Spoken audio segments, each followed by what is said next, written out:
Hey guys, how all of you beautiful people are doing? And yes, this is the next part of Season 2 of Multiverse of Marvel. When a cinephile and an otaku /weeb travels through dimensions and gets a system which can only be described as overpowered but comes with restrictions.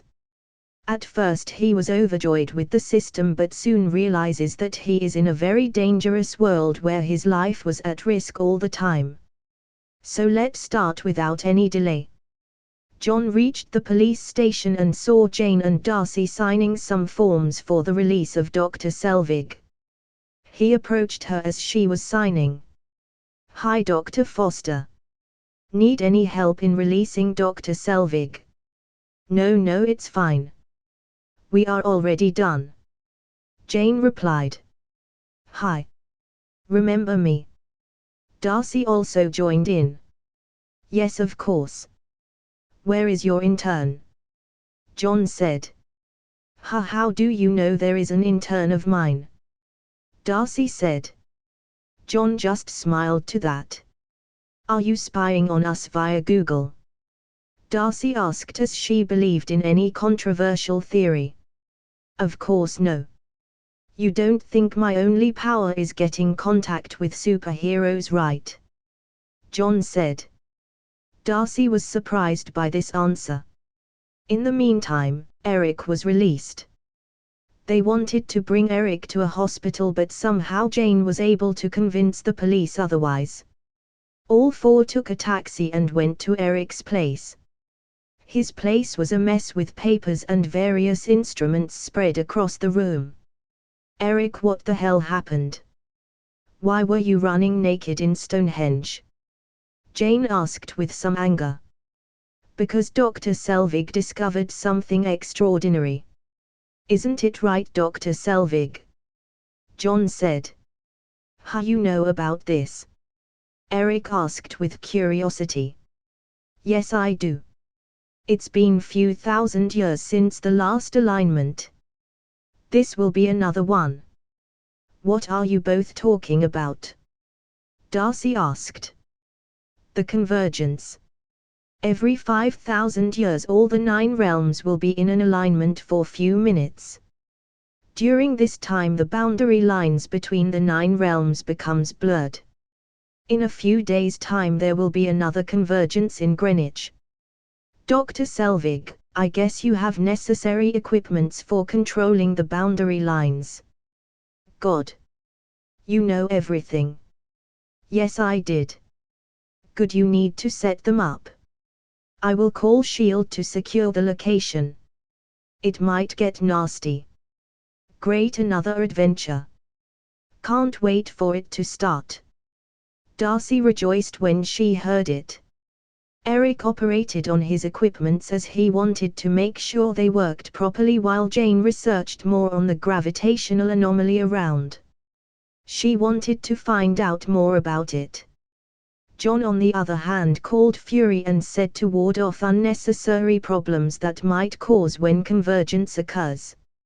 Fury understood since John called him specifically. The matter was serious, so he immediately sent Coulson on it. The next 2 days went with Jane and Darcy going around searching for gravitational anomaly. John didn't join them as he didn't want to be the host of an Infinity Stone. It was the destiny of Jane, so it was better for her to follow her path. And the destiny didn't disappoint John. Soon Darcy called saying Jane was missing. She wanted to call the police but then remembered they would be arrested if police saw her in private property. "I am coming. No need to panic. It's all right," John said. He soon reached near the place where she vanished and saw around. Saw the effects of convergence which caused weird phenomena. "I don't know what happened. She just vanished," Darcy said almost in tears. "It's fine, Darcy. She is all right. She will come back soon. Send the children away," John said. After Darcy got assurance, she calmed down. After sending the children away, she waited with the intern and John. It took almost 4 hours for Jane to return. Jane, did you see a red fluid floating before you lost consciousness? John asked directly. Huh? What do you mean? Jane couldn't answer it as she didn't remember anything of what happened, but John saw a vague red stream of liquid flowing inside her arms. It's fine, I got the answer. Thor will come soon to take you to Asgard. And as the story was supposed to happen, Thor did come for Jane as she vanished from the eyes of Heimdall. After talking with Jane and getting slaps from her, Thor saw John standing looking at him. The rain which was pouring due to the arrival of Thor also didn't touch the body as they were evaporating by the heat coming out from his body. Seems like you came too. Thor said. Jane is sick. Take her to Asgard. Tell Allfather to check on her. He knows the rest of the story. Go. There isn't much time. John said. What do you mean? Thor said as he didn't understand what John meant by sickness of Jane. It's fine. Heimdall, take both of them away and inform Allfather. As soon as John said, the Bifrost came down and sucked both of them in. All right, they are gone. Now it's our time. Ready the equipments. The battle is about to begin. John said. What the hell just happened? What battle? How is Jane is sick? We could have brought her doctors if she was sick. Darcy said as she didn't understand why John just said weird things, and before they could process he sent them away. What surprised her more was that the Bifrost actually dropped down when John called Heimdall like Thor. It was King Odin's arrangements, as he directed Heimdall to always pay attention to John, and if he had any simple request then he should follow it. Bringing Thor and Jane to Asgard was considered a mere small request.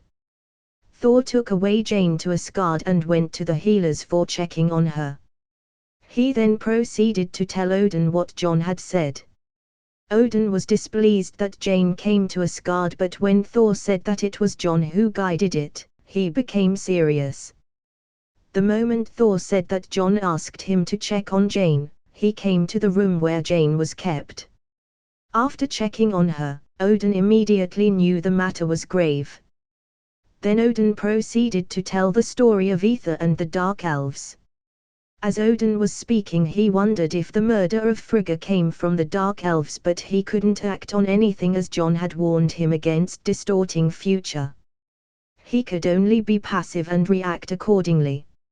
Only after the matter of Frigga can he act as he wished and kill those who would try to murder her.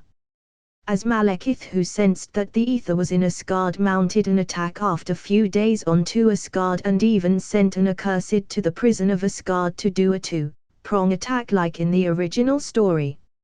As the story should have progressed, there was a riot in prison and the accursed was able to break out of the prison, and even Loki directed him to the main hall. The accursed sacrificed his life to break down the shield around the palace while the Dark Elves attacked from front. It was a sudden attack as Odin didn't take any precautions before, thus the attack from Malekith was successful. After entering the palace, Malekith sensed the Aether and went to the place where Jane and Frigga were present. "Child, you have something which is mine," Malekith said. "Who are you?" Frigga asked. "I am Malekith, and I will have what is mine." Frigga stopped Malekith, and being a witch herself, she was able to easily overpower Malekith. But he came prepared, and before Frigga could kill Malekith, the accursed came and stopped her. The accursed picked her up in the air easily and held a sword at her neck. Malekith approached Jane but soon realized that it was an illusion. "Where is she?" Malekith asked angrily. "You will never know," Frigga said with a smile. "I believe you," Malekith said as he directed the accursed to kill her, but before he could stab her with the sword, an axe came flying by. The axe flew to the accursed and easily cut off both of his hands. The accursed screamed in pain as his hands rolled off the ground. The axe traveled a few more meters before flying back from where it came, to the shadows. Out came Kratos from the shadows. But this time he brought blades of chaos on his back. Kratos had already known the whole story from the memories of John, and he knew what he needed to do. So he had waited for Malekith to come.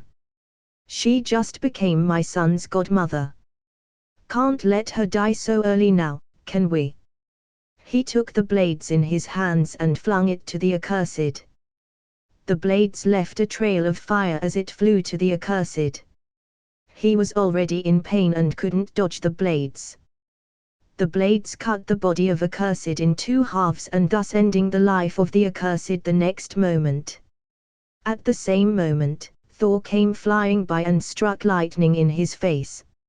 It destroyed half the face of Malekith. He was injured badly, and Malekith knew that he wouldn't succeed in his attempt to steal ether. He had to flee as the few soldiers of Dark Elves weren't enough to overthrow Asgard or cause a massive damage. Malekith somehow ran to the balcony and dived down. A Dark Elf ship was already below to pick him up. Thor wanted to fly and kill Malekith, but Kratos stopped him. What did you stop me? Ether needs a new host. Malekith could be a good one, Kratos said. Thor's eye immediately shined as he understood what Kratos meant. They could transfer ether to Malekith and kill him. Asgard didn't have the sufficient technology like the one in Avengers Endgame where Tony made for them. So they would have to go old school for extracting ether from the body of Jane. After Malekith left, the attack by the Dark Elves stopped as many tried to flee, but Odin, who knew that Frigga was almost killed, was angry and he aggressively hunted the elves. Even though he was angry, he was grateful that Kratos was there as a personal bodyguard for Frigga. After killing all the Dark Elves, Odin came to the chambers of Jane and Frigga to see if they were perfectly fine. Even if Odin could almost sense whatever happens in Asgard, he still wanted to make sure. Are you all right? Is everything fine? Odin asked. Everything is fine, my king. Kratos protected me. I will kill every Dark Elf for trespassing and remind the 9 realms why Asgard is still the king of 9 realms. Odin said as he was still angry. Father, do you want another war? The soldiers will die in vain if we do that. Thor said, rejecting such notion of war. Then what you want me to do? There has been rebellion everywhere. And now this attack. Everybody will think that we are weak. Odin said angrily. We will kill Malekith and parade his head in the square, but we will do it sneakily. We need him to extract ether as he did the attack only for this. After he takes away ether, we will kill him and Jane too will be free for ether. Thor said. Odin became silent when he heard this. Thor was right. Waging a war would be loss of lives, as he himself had waged too many wars and knew its horrors. Kratos, in the meantime, who was listening to all this, said, we need to ambush Malekith after he takes away ether. We need to make sure he dies. And for this we need a person who knows how to do this with a plan. Thor looked at Odin when Kratos said that. Because only one person would fit this criteria. Loki. Only he could use illusion and diversion to confuse Malekith, while Thor could launch a sneak attack and kill him. Odin thought for a moment and finally said. Fine, take him. Kratos, can you go with them? Since Frigga survived, I guess the future has already changed. Now we can act freely, while Frigga will stay with me till Malekith is killed. Malekith wants to bring darkness to this world using ether. It would be noble deed to assist Thor in stopping Malekith. Thor went to the prison to free Loki and convince him to help him. Thor insinuated him by saying that Frigga had almost died by the attack. This angered Loki as only his mother meant so much to him, and in addition this might his chance to freedom. As per the original timeline, Loki took Thor and Jane, but this time Kratos joined the party. Kratos looked different as he wore Asgardian armor with the Leviathan axe in his waist and blades of chaos on his back. Loki, you need to take Jane to Malekith and make sure she is safe. Only then we will attack. Sure, brother. Loki said as he looked at Kratos. Since the son of Kratos was Loki, he felt weird a bit but didn't say anything to him. Soon they reached Svartalfheim. Thor and Kratos hid behind the rocks while Jane and Loki were standing and waiting for Malekith. Since Malekith could sense ether before, they were sure Malekith would arrive. And as expected, Malekith did arrive. I have a present for you, Loki said. A nearby dark elf passed the information about Loki as he too was a prisoner. Malekith didn't think much and all he cared was the ether. He summoned Jane as she did perfunctory struggle to sell the story of being captured. Malekith was successful in extracting the ether and took the ether into his body. That was when Kratos and Thor attacked. Loki ran to Jane and took her away from the battlefield. Kratos took out the blades of chaos and started swinging it at the dark elves while Thor started using his hammer. There were 3 accursed this time as opposed to the only single accursed from the actual story.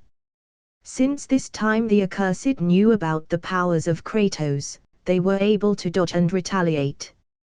Meanwhile Malekith proceeded to his spaceship to go to Earth as Greenwich was the node of convergence of all the 9 realms. As they were fighting, Thor was almost sneakily attacked by an accursed as he was dealing with the other dark elves. Loki, who just took away Jane, saw it and ran to Thor to save him. Before the accursed could stab Thor, Loki put his body between Thor and the accursed. And Loki was stabbed instead. No! Thor shouted. Kratos too noticed that, flung his axe to the accursed and beheaded his head. Thor held Loki's body as he was crying. No matter what had happened in New York, he still loved his brother, and Loki was going to die to save him. Kratos killed every dark elf and the 2 accursed and returned to where Thor was holding Loki. By the time Kratos was able to kill all, Malekith had already gone to his spaceship and vanished. You fool! You never listen! You never listen! Thor said to Loki. I am sorry. I am sorry. Loki said as his skin was darkening. I will tell father about what you did. Thor said. I didn't do it for him. Loki said as he had closed his eyes. Kratos looked at Loki and he had doubts but didn't say it out loud. As Thor mourned on the death of Loki, a huge storm approached. Kratos knew they had to leave. Let's find shelter. We need to go back and finish what we started, Kratos said. They had to leave the corpse of Loki as the wind was blowing very fast and they to find shelter soon. They found a small cave and entered it. We need to stop Malekith. He wants to destroy the 9 realms. Starting from Earth. Jane said as she saw the views of Malekith when ether was extracted from her. The convergence. We need to go back. Thor said after get a hold of himself. They needed to stop Malekith. John in the meantime had cordoned off the area around Greenwich. Coulson had come to lead the situation with his team. John finally saw Sky for the first time. The future Shockwave girl. In fact, in many comics she was the director of S.H.I.E.L.D. and in this universe she might even be after Coulson retires. Are the equipments ready? John asked Eric. Yes. S.H.I.E.L.D. helped in making a lot of these. Fitz even made their efficiency more high. Eric said as he was impressed by the work of Fitz. Coulson, are the areas cordoned off? John said. Yes. Should we call the Avengers? Even if it's not everyone. We can call the secretary. Coulson said. It's fine. Katara, Iten, me are enough. Plus there are few Jonin in the whole team that you brought. In addition, Thor and another super-powered person will arrive. We will be enough. John said as he was constantly checking the memories of Kratos so that nothing goes out of his hand. Another. Is it from the new game? Coulson said as by now he was essentially a die-hard fan of John's works. His stories, games, animes and even the movies awed him. Seems like you follow my works pretty closely. Yes. He is here. Well, by here I mean Asgard. Not everybody lands in Earth after coming to this universe. Coulson wondered if the other works of John landed in another planets in the universe. If they did, he prayed for their lives, as the animes of John always gives a scare to Coulson. As they were talking in Eric's place, they heard a knock in the door. Eric went and opened the door only to see Jane, Thor and bald huge-looking man standing. Jane, you are all right. Is the ether take away from your body? John had explained your situation. Eric said. I am all right. Just got here. Thanks to an anomaly in the cave we were in. Jane said. They all entered the house. Coulson saw Kratos for the first time, and by seeing him only one sentence came to his mind. The ghost of Sparta. Thor was little hurt by the fighting against the elves, so Jane tended to his wounds. He narrated all that had happened with Malekith and that he was going to come here soon. We have made arrangements about Malekith. The whole battlefield had already been controlled by us. Malekith would never succeed. Coulson said. All right guys, take rest. And keep on the lookout. It will take some time for his spaceship to arrive. John said as he yawned. It was already night and he wanted to sleep. He went to the nearby vacant hotel after talking to them. It was a different story for Thor, as the team of Coulson wanted to meet Thor up close. So Thor had to accompany Coulson to meeting his team. The whole team was enthusiastic about him. Even Melinda had a gleam in her eyes when she met him. Kratos found a nearby home where the residents had left after the intervention of S.H.I.E.L.D. and slept on their bed. The next day in the afternoon there was finally a huge hole in the sky showing an image of a different planet, and John knew that Malekith would arrive soon. He summoned everyone. All right guys, he would arrive soon. Do your best to kill Malekith. He won't be easy. Ether can't be destroyed. Well, we aren't powerful enough yet, but we can kill Malekith. John said. Coulson and others had now got accustomed to the prophetic nature of John. They had been seeing this for some time now, so they didn't bother to ask him about how he knew Malekith would arrive in Earth, and even did such a detailed plan to deal with his arrival from before. As John was directing of how to handle the Malekith, they saw a wave of water suddenly formed from the river nearby. This was caused by the invisible spaceship of the Dark Elves. Soon the long spaceship showed itself and stopped near the Greenwich. Malekith and many Dark Elves got out of the spaceship. Thor and others were standing in front of them when they landed. Asgardian. I have the ether now. Do you think you can destroy the ether? No. Ether cannot be destroyed, but you can die easily. Malekith got angry by his words and attacked Thor using ether. As dark liquid-like thing poured out from his body and attacked Thor, he retaliated using lightning from Janir. Iten and others went to kill off the other Dark Elves as they didn't need any distraction. As the lightning was able to stop the advancement of the lightning, Kratos swung his blades on it and sent the attack back to Malekith. The others like Katara, Itan and other few Jonins joined the fight and started killing the other Dark Elves. Since Aang wouldn't kill his opponents, Fitz helped in the fights by sending many Dark Elves in other realms or sending them close to other fighters. This seemed like a pretty easy job. The only thing they had to be careful was their bombs, which worked like black holes.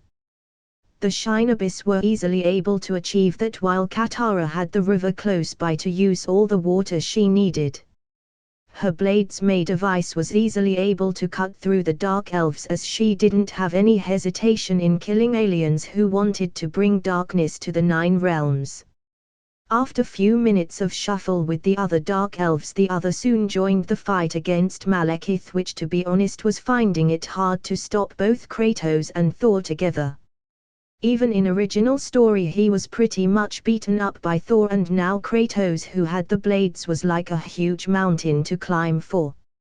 Suddenly there was a huge explosion in the spaceship that came by. Everybody turned their head to see John walking towards them while his hand looked like it was burning in blue fire. He didn't need to wear gloves anymore for doing fire alchemy. The Phoenix power provided the spark. The spaceship was destroyed within seconds. Aang, go to Avatar mode. We can't let Malekith escape using the convergence and wait 5,000 years more. Katara said, as like her everybody was updated with the story. Aang went to Avatar mode and his tattoos shined in bright blue light. Everybody started attacking Malekith and Aether wasn't completely able to stop the onslaught. Fitz, give me the devices that were meant for throwing and give me the container that I specially asked you to build. John said over communication as he watched everybody sending long-range attacks to Malekith, who was passively defending. Fitz ran to John and gave him 2 devices and a small-sized container. He was happy and excited to work for an Avenger who was like a legend in S.H.I.E.L.D. As they were attacking, John threw a device to Malekith. The device was shaped like a sword and it struck the shoulder of Malekith. Fitz turned on the device and his right hand got separated from his body. The hand was thrown away in another realm. Then he did the same thing with another device. Now Malekith didn't have any hands as both were cut away. Kratos, slice him up, John said. Kratos didn't waste a second and went into rage mode. His body seemed like it was on fire and blades looked like it was burning in extreme high temperature. He rotated his blades and swung on Malekith. The Aether was able to stop the blades for less than a second before giving away. The blades went through Malekith's body as he screamed "Nuu!" Malekith couldn't be more dead after the last strike. Why do these villains scream no at the end? Can't they accept death like Thanos did, like a champ? What a bunch of cowards! John murmured. He saw the body of Malekith crumble away in ether. John took the container he got from Fitz. He stuck the spikes on one side of the container in the floating ether. It sucked the whole of ether in a minute and finally John felt relieved. He didn't want to get hit by an infinity stone, even though he had much assurance in the recovery of his Phoenix power, but he still didn't want a blow of an infinity stone. John took the container and directly threw it to Itan. You know what you have to do. Kirigakure is nearby, John said, looking at Itan as he caught the container. He nodded at John and vanished. Coulson, who saw all this come towards John, asked, "Where did you send Itan?" "To Kirigakure. Ether shouldn't exist in this universe. It is too powerful of a weapon. The 5 Kages will seal it away, never to see the light of the day," John said. "Do you really think it would be a good idea?" Coulson asked as he too felt such a weapon which could bring darkness to realms would be dangerous, but he knew Fury won't be particularly happy with it. Scared of Fury? Tell him that he can talk to me if he has any objections. John said as he didn't care if Fury had any problems. Great job, people. This was amazing. Fighting aliens. Can we travel outside Earth? Ong, who had just fought, was all pumped up. This was his first experience fighting an alien and he was in awe with this world. We need to deal with the aftermath, Coulson said. The agents and the ninjas immediately went into work after the battle ended. Many people were able to film the whole appearance of spaceship from afar, and many panicked that London too would face the same assault like New York, but soon they saw the spaceship exploded in fire. The local police had already got the before information from S.H.I.E.L.D., so they were able to manage the public and there was no problem whatsoever. Now John has to go to Asgard to fulfill his condition of propagating his works there. He had already brought a laptop with full of his works saved as he wasn't sure if the technology of Asgard was compatible with Earth. He needed the people of Asgard to replicate the technology of motion pictures so that everybody could see and even play games on the works of John. Thor, Kratos. Let's go. I need to talk with All-Father, John said while taking the laptop on his hands. Heimdall, Thor shouted. As soon as he said that, the Bifrost opened on Thor, Kratos and John. They got sucked up and vanished, leaving runic marks on the ground. Ong had stars in his eyes as he saw all this. Even Katara had a gleam as it was the first time seeing the Bifrost, which supposedly allows them to travel in the universe. Soon John and others reached Asgard and went to the palace. Thor went and spoke about the death of Loki in a sad face. John wasn't sure if Odin was already replaced but felt it was too early for Odin to be replaced, and if he was Loki, then he wouldn't be able to speak about the deal they had made before. Thor went to Frigga to speak of Loki. Frigga had already known about the death of Loki from Heimdall, and Thor wanted to console her while Kratos went to meet his son. Do you remember the condition? John asked. The thing of propagating your works. Yes. Though I am not sure why you want to do it.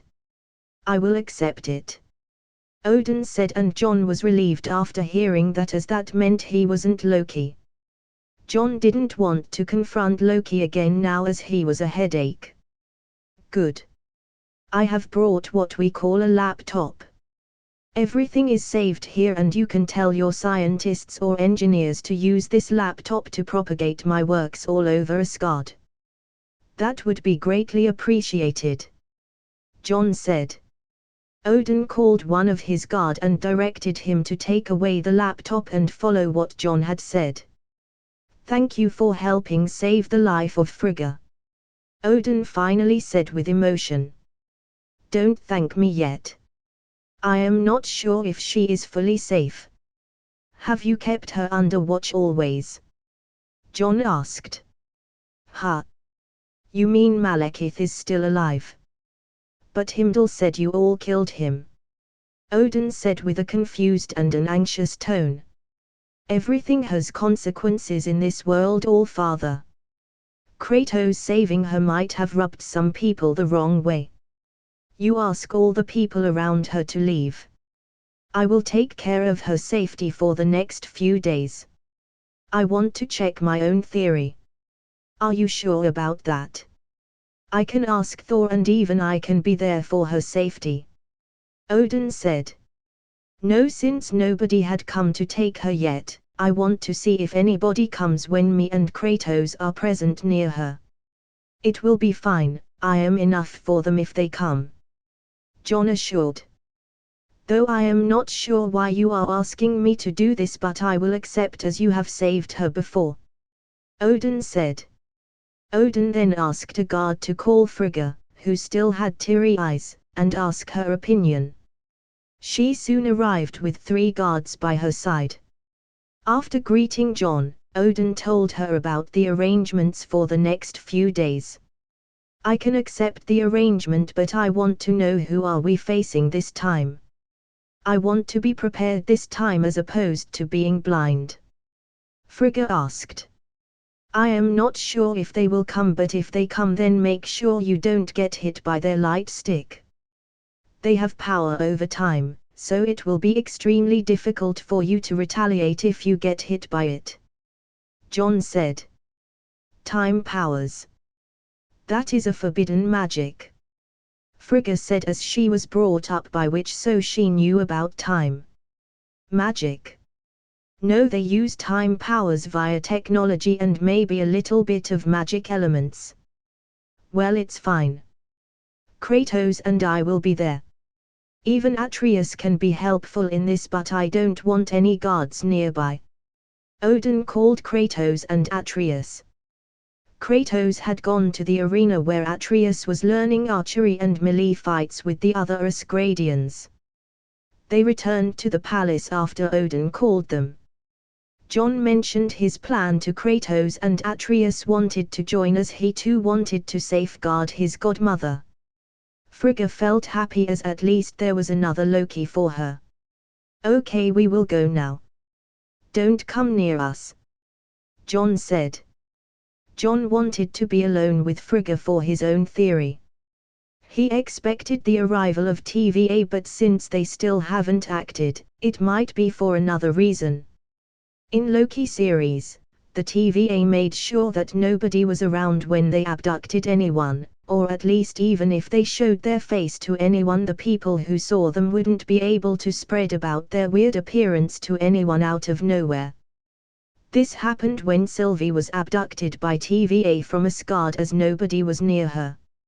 Loki was abducted in a very remote place in Mongolia. Even though some nomads were present at that time, it was highly unlikely that the nomads would spread about what had happened and nobody would believe them anyway. As for why he wanted them to be alone with Frigga was because he was pretty much sure TVA can't detect John and his summons, otherwise they would have knocked on the door long ago. Since they aren't in their radar, it might be possible that TVA wouldn't be able to see their presence hidden near Frigga. He remembered their equipments not having a video play of the variants when they go to catch who has deviated from the timeline. John was thinking if even this failed, he would have to be far away from Frigga and check if TVA comes. If even that fails, it would mean TVA can't see anything touched by the butterfly effect of the system, which he highly doubted. Odin made all the arrangements and sent them to a big room where Kratos, John and Atreus could easily hide. He directed that all the guards needed to be far away. He was anxious about an attack from an enemy which had powers over time, but he had no option but to believe John. Loki too was surprised by this sudden arrangement for his mother by Odin. Yes. Loki was alive according to the original plot, and he had come back after faking his death in the disguise of an Asgardian soldier. Though he wasn't sure why was there such an arrangement, he didn't want to do anything as he didn't want to blow away his hard-earned freedom. Loki didn't want to make any moves before John goes away. The New York War was a lesson for him, and such a nasty prophetic eyes gave him chills. So he wanted to wait for the right time. John and Kratos hid behind the big pillars, whereas Atreus went high up near the ceiling over a huge cupboard where there was darkness. He had a bow and a bunch of arrows ready in his hands. He was excited as this would be first mission after being a prince, as he wanted to make sure that he would save his godmother from any harm. John and other waited the entire day and still there was no sign of TVA. It was already night and John was doubting his own theory. Does TVA even exist in this universe? As he was half closing his eyes, the room suddenly shined with orange light. He immediately woke up from his half-asleep state. Frigga too, who was just sitting, became alert. An orange-colored rectangular door appeared and out came 4 people in black-colored armor from it. John, who saw their faces, were surprised as he saw two acquaintances among them. One was Mobius, and he wasn't an agent yet and rather wore a hunter's suit. Another was Hunter B-15, who here was a Minuteman instead of being a hunter. Wow, didn't expect another wow to come, John thought. Mobius stood near Frigga, who was on alert mode, and said, "Frigga, Queen of Asgard. On behalf of the Time Variance Authority, you are hereby arrested for crimes against the sacred timeline. You will taken away and judged under the eyes of the timekeepers." "Ha! What crimes? I have never hurt any innocent," Frigga said as she took out her knife. "Doesn't matter, you are coming with us," Mobius said after bringing a stick which had a blue-colored light on the tip, while the Minutemen around had orange color on the tip of their sticks. Those orange-colored ones were meant for pruning and sending them to Oliath, a creature created in all the tears of reality that happened during the Multiverse War in the future. "Oh no, Mobius, she isn't going anywhere with you." Suddenly a voice was heard by Mobius from the shadows. As soon as John said that, an arrow shot straight at the hand of Mobius, which was holding the glowing stick. It directly impacted the stick that he was holding, and it made Mobius lose hold of the stick. Before the other Minuteman could react, an axe came flying by in a circular motion and directly knocked out all their time sticks from their hands. They were surprised by this sudden attack, but what surprised Mobius more was that someone knew his name from outside the TVA. They all got serious, and as the Minuteman wanted to get the time sticks back, the axe which had just knocked the sticks out again came flying by, and it threw few sticks more far away. Mobius was ready with his TemPad, as he knew that they have failed this mission and needed to get back and try again. Though he wasn't sure how a person hid from the eyes of TVA, as they were supposed to be secretive, but this could be contemplated later. "Why in a hurry, Mobius? Don't you want to talk?" John said as he finally showed his face after coming out of the shadows. Atreus and Kratos also showed their faces. Atreus was pointing his bow with a new arrow lodged into it. Kratos was with his Leviathan axe. "Who are you? How do you know of me?" Mobius said while holding the TemPad, and was ready to use it at any sign of attack. "Queen Frigga, can you leave us alone? You should be fine now if you go to Odin or others," John said to her. Frigga hesitated for a second and finally said, "Okay. Give a shout if there is a problem. The guards aren't very far, they will be able to hear you." Saying that, she left. "Okay, now let's sit down, shall we? Try not to use those neck locks or whatever technology you use. It won't be really helpful because these two aren't very good-tempered," John said while sitting down in the chair nearby. Mobius thought for a second and finally sat down in the opposite chair. The Minutemen were still on guard, especially B-15. Her eyes were looking around to find a chance to retaliate. "Now can you tell me, how do you know of me?" "How do I know of you? The TVA and the timekeepers, it doesn't matter. What matters is, are you going to stop hunting Frigga if I let you go?" John asked. "How do you know of the timekeepers? They have been hidden from everyone." "Who the hell are you?" Mobius said in an agitated tone. He could accept this person knowing his identity, but timekeepers were supposed to be above all and beyond. This person even knew of TVA. "Relax, Mobius. Mobius. The timekeepers aren't gods. Trust me, when the gods arrive, even the actual timekeepers would have to give way to them. So tell me, Mobius, is there any hope for Frigga, or she would be hunted down even if I kill you now?" John asked again. "I don't know who are you, but I can assure you that TVA won't stop hunting down Frigga no matter what," Mobius said. B15, who was listening to all this, also joined in and said, TVA will hunt you down too for interfering in the sacred timeline and crimes against it. Heh. Even after all these years none of you showed up. Truth to be said, I don't really care about you and can just destroy you. But I don't want the timeline to be out of control. There is still time for the multiverse to open. Sigh. This is a huge headache. Okay, fine, I will make Queen Frigga vanish and you don't have to care about her. But this is the last time you are allowed to interfere. The next time it won't be pleasant. Mobius, tell the timekeepers this. I know who you are and what weapon you have. Be in your limits or else even Oliath wouldn't be able to save your precious sacred timeline. Repeat what I just said. John said to Mobius. Ha! Do you think it's that easy to meet the timekeepers? Mobius said. Not my headache. Just repeat what I said now. The timekeepers will surely summon you. Fine. I know who. Mobius repeated. Good. You can go, Mobius. Tell the timekeepers what I just said.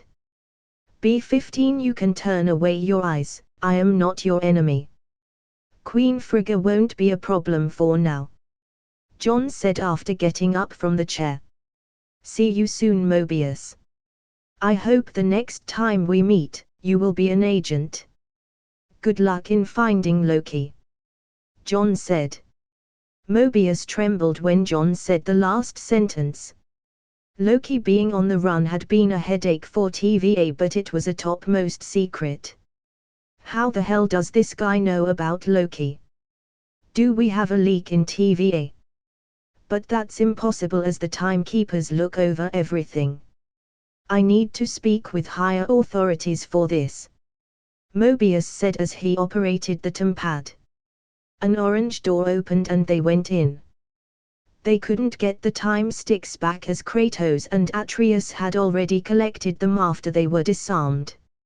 ****T, I didn't even ask his name. Damn, Renslayer is going to kill me. Mobius said after returning to TVA, as he was really surprised about what had happened, that his brain circuits didn't work properly like it should have. Asgard. John came out of the room with Kratos and Atreus after they left. They went to the palace directly as John has to talk with Odin and others. As they reached the main hall of the palace, they saw Thor, Odin and Frigga waiting for him with a serious face. Well, I am the bearer of a good news and bad news. What do you want to hear first? John said with a smile. Tell us straight, John. Who are they and what do they want from my mother? Thor said as he was in no mood to joke.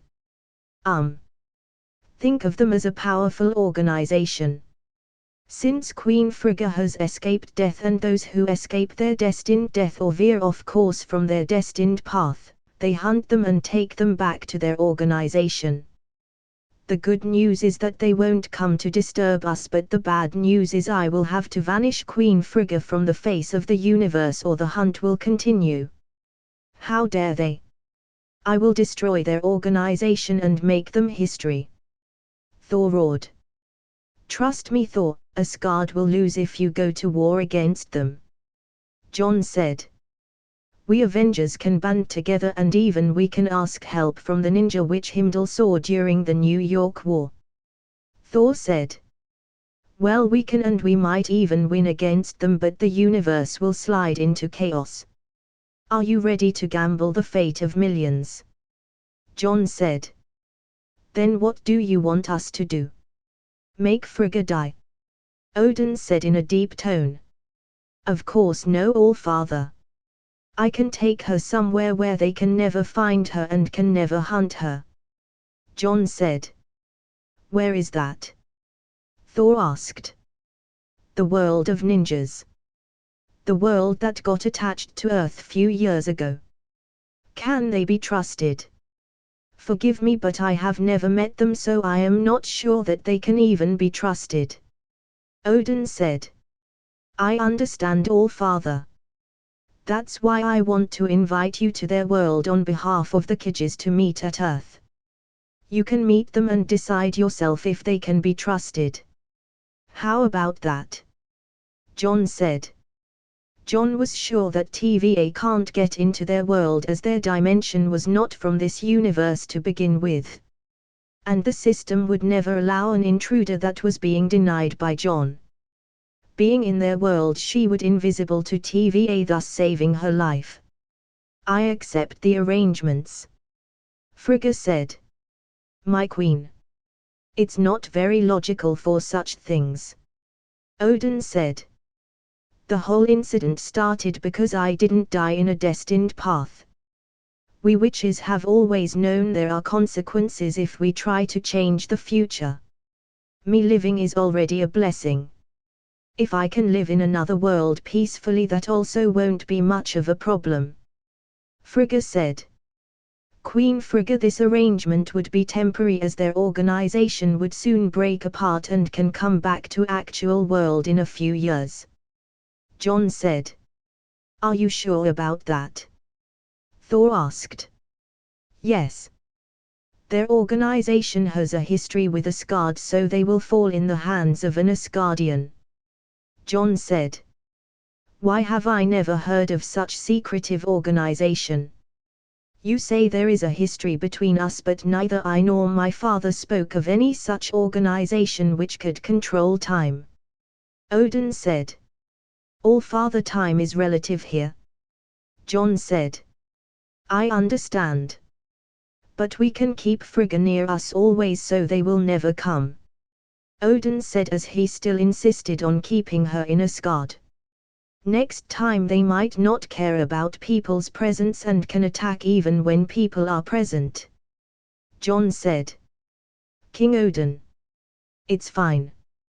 Let's meet these so-called powerful Kidges. Didn't you say long before that you wanted to meet them? You even said that they are more powerful than you. It might be our chance to have proper contact with them. Since John is a friend of them, I don't think it would be a problem to at least talk with and make necessary decision. Frigga said to Odin. Okay, fine, I will accept the arrangement. We can go meet the Kidges. But if I can't trust them, I will bring you back and fight this so-called organization. Odin said as he got up. Let's go to Midgard then. It's been thousands of years. Odin sighed. They all reached the Rainbow Bridge and asked Heimdall to send all of them onto the roof of John's home. Emma, who was studying a home, felt something landing on the roof, and even her ring gave a warning. She wasn't sure what had appeared, so she activated the ring and wore the suit. Then from her window she flew to the roof, only to see John, Odin, Frigga and Thor standing. Welcome to Midgard, All Father. Welcome to our home. Emma said as she was happy that John was back. She saw the news of London but got the news that it was easily resolved, so she didn't care. They all went back to the room while John called upon all the Kidges to their home and discuss on Frigga. He would help Frigga to love in their world, and that would mean Asgard would always be an ally and in turn make sure his works are propagated always. They will be here in a few hours. Till then, enjoy our hospitality. John said. Thor immediately flew away to meet Jane, as he didn't say goodbye properly last time. Since Jane was in USA now, it would be near for him to meet. John and others talked with each other. Odin even asked about Diana, as he was interested in her, she being a demigod and comes almost from the same legends as them. John wanted to ask him about Zeus, but at the end refrained as he wasn't sure if there was a 10th realm heaven and Thor's another sister Angela. Emma made some snacks for them as they waited for the Kidges to arrive. Naruto was the first to arrive as he has the flying Raijin jutsu. In an hour Darue arrived as he was close by. Since it was almost night by then, John said they could take rest till the others arrived the next day. Odin was surprised to see Naruto as he felt him like a demon in sleep. It was because Odin felt the power of Kurama inside him. Odin was curious about them, so he asked about their lives and ways, as he had never met someone like Naruto before. The next day everybody had arrived and finally the meeting started. John had explained them the reason behind Frigga's arrival. So it is what it is. All Father here hopes that Frigga will able to stay in one of your villages till the problem gets away. John said. Our villages had been in relationships with S.H.I.E.L.D. We will gladly accept a guest. You can live in any village you like after checking them out. Gaara said. Odin and Frigga accepted the terms of choosing which village they would want Frigga to live, so after having breakfast everybody left in Quinjets. John and Emma waved them goodbye as he won't go along with them. I have never gone to their villages in my all years here. I need to visit their place once. So tell me what really happened with that spaceship? Emma asked. John narrated the whole story of the convergence and the ether. She knew about Infinity Stones from the books of OA and was surprised that another showed up in recent years. It was already November when everything ended with Malekith and TVA, and it was almost time for the new movie to be released. As usual, he contacted Kevin about what was going on and he was relieved to know that everything was on schedule. The days went by as usual. Emma finally graduated from her university and she would leave for her work in OA from January of next year. So Emma, after finishing her studies, spent more time with John. Soon it was December and there was a release for a new movie of John, and it was the first movie which had two superheroes in a single screen. This had never happened before. People had seen the Avengers in real life but had never seen a movie which had that same context. The movie started with the glimpse of Bruce's childhood and him seeing his parents' death and even reminding the name of Bruce's parents, Martha and Thomas. Then the scene changed and it showed Bruce Wayne in Metropolis where General Zod and Superman fighting. In the previous movie, during the fight, people saw the destruction caused by their fight, but the audience never really saw the extent of damage. This movie finally showed how high the damage was and the casualties. The audience wondered if there were no Avengers during the New York War, it might have been the same case as in the movie. They shuddered by just the thought of that. Bruce ran in all the damages as there was a close friend of him in one of those buildings. In the end, Bruce's friend died without him not even able to find his friend's body. As he was on the streets holding a little child in his arms, he looked at Superman with eyes full of anger and hatred. Yes. This movie was Batman v Superman, Dawn of Justice. Like all the other premieres, everybody came for the movie including Nick Fury. He wasn't sure why Superman hadn't showed up and he didn't ask John about him. At least he was relieved that there was no Superman as yet, otherwise another god would be a headache. The movie continued as it showed some fishermen found some rocks near the damaged world engine. One such big rock was opened by a scientist who was salvaging things from nearby. The rock broke apart and showed a green-colored rock. The camera moved and showed a different scene where Lois Lane went in a very remote African country to interview a terrorist, but the photographer she went with was a CIA agent. Soon the whole interview went south and Superman had to come and rescue Lane. But there was a catch. A third party had come before and killed all the terrorists outside and burnt their bodies. Soon this scene was in the court and many politicians took advantage of it. They accused him of overstepping his boundaries as he was never held accountable. The scene again changed and showed Batman hunting down criminals and branding high-level criminals with a bat sign. This sign meant nobody would help him, not even in prison.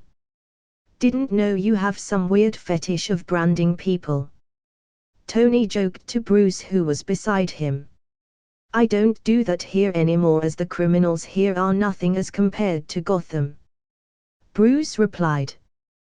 The movie continued as it showed the lives of Superman and Batman.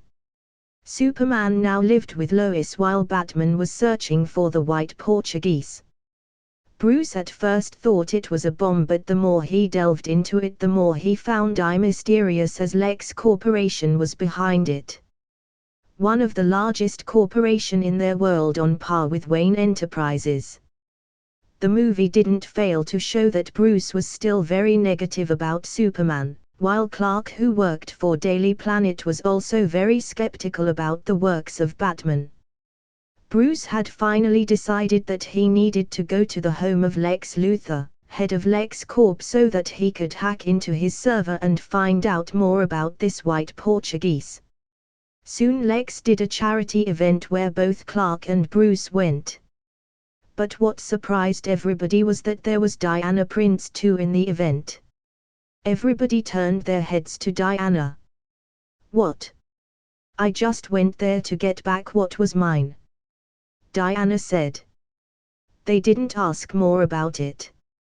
Soon Bruce was able to use a device to hack onto Lex's server with the device, but it was at the end was stolen by Diana. Clark, on the other hand, was able to find out that Wayne was Batman by his super hearing, and they actually had a verbal confrontation against each other. Diana in the meantime was able to escape with the drive. Clark went on to find more wrongdoings on Bruce Wayne, while Bruce was finally able to recover the lost drive that Diana took away from her. In fact, Bruce actually teased Diana on the way, as he himself was a famous playboy and he didn't know anything about Diana at that point. Everybody gave weird looks to Bruce as Diana was also nearby. Banner finally said, "You have some courage of teasing a half-god." Bruce didn't reply to that. Bruce went home to decrypt the drive, and while it was being decrypted, suddenly he saw a dream.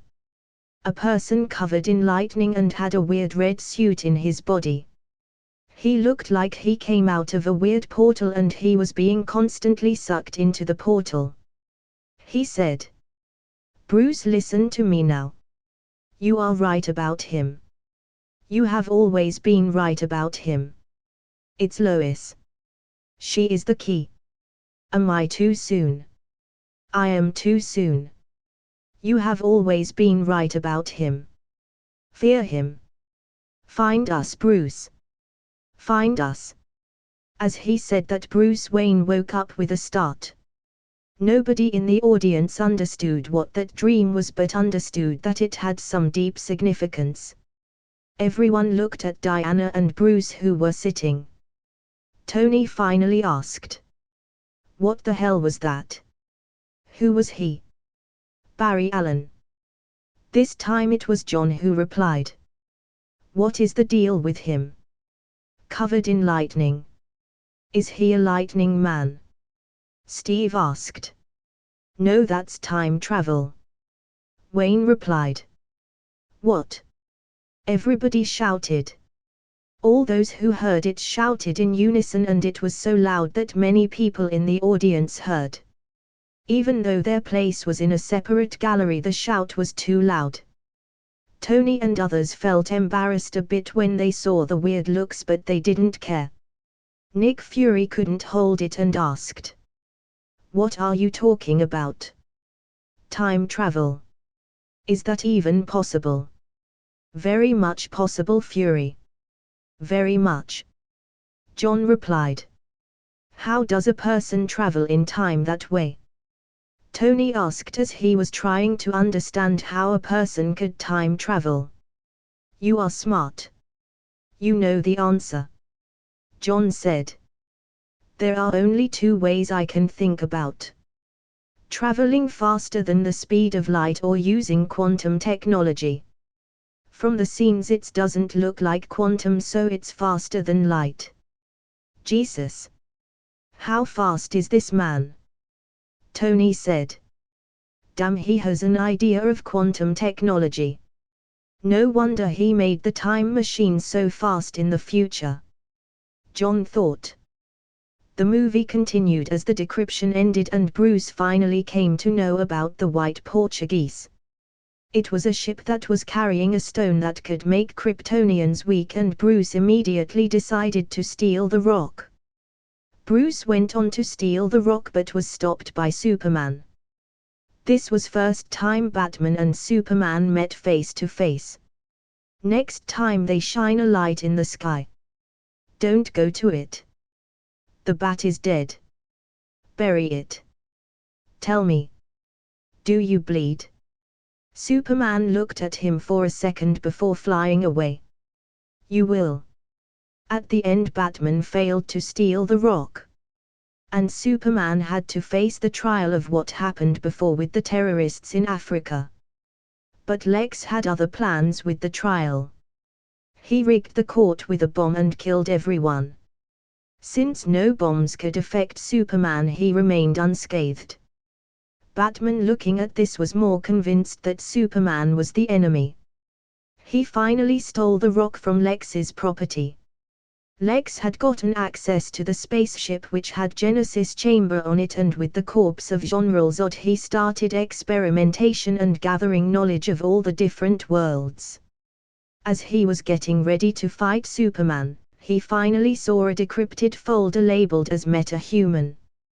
There were 4 files attached to it. He opened the first file to see Diana.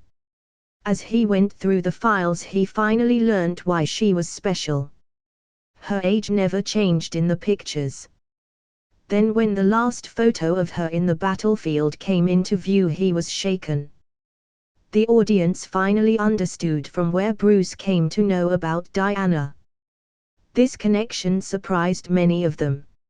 Lex, on the other hand, had already figured out the identity of Superman and kidnapped Martha, his mother, which had the same name as Bruce's mother.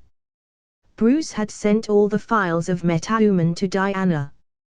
Diana was shaken when she saw her pictures and videos on one file. Then she opened the other file. She saw a file which had visuals of Aquaman. Many audience cheered at it as they knew that Aquaman had already appeared. The next file showed a man which could travel at very fast speed while lightning got generated when he ran. He was so fast that the camera even failed to capture his running. The audience then understood that another strong person might appear soon. The last file was a man stuck in a vertical board. He was in a very bad shape as he had lost his arm and 2 legs and even a small part of his brain. A scientist, in order to save him, took a futuristic-looking cube and applied the technology on him. This changed the physiology of the man. The others who looked at it didn't ask, as John would never speak more about the superheroes. Fury was shaken as all the time it was only 1 superhero a year. Now it was 2.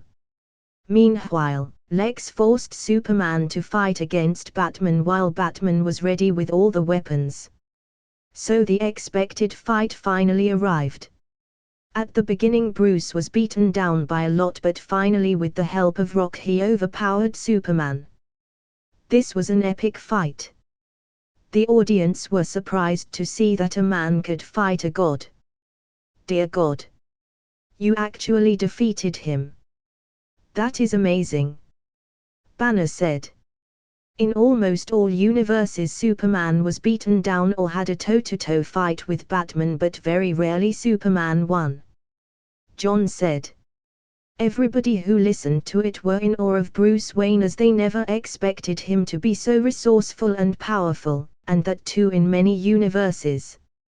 Wayne, on the other hand, didn't have any expression. Superman, while being beaten down by Batman, cried out, "Save Martha." Why did you say that name? What does that mean?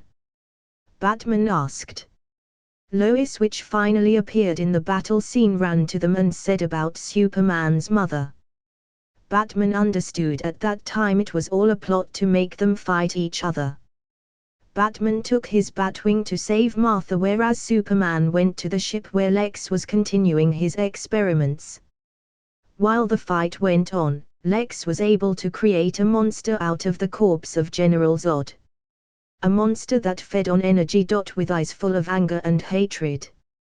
It was Doomsday. The monster was almost thrice the size of Superman. Soon Superman and him started to fight. And for the first time Superman was not able to overwhelm an opponent. Clark realized he needed to get this beast out, so he took him to space. And the US military, being oversmart, launched a nuclear missile hoping to kill it, as this monster was way too powerful for anyone to handle.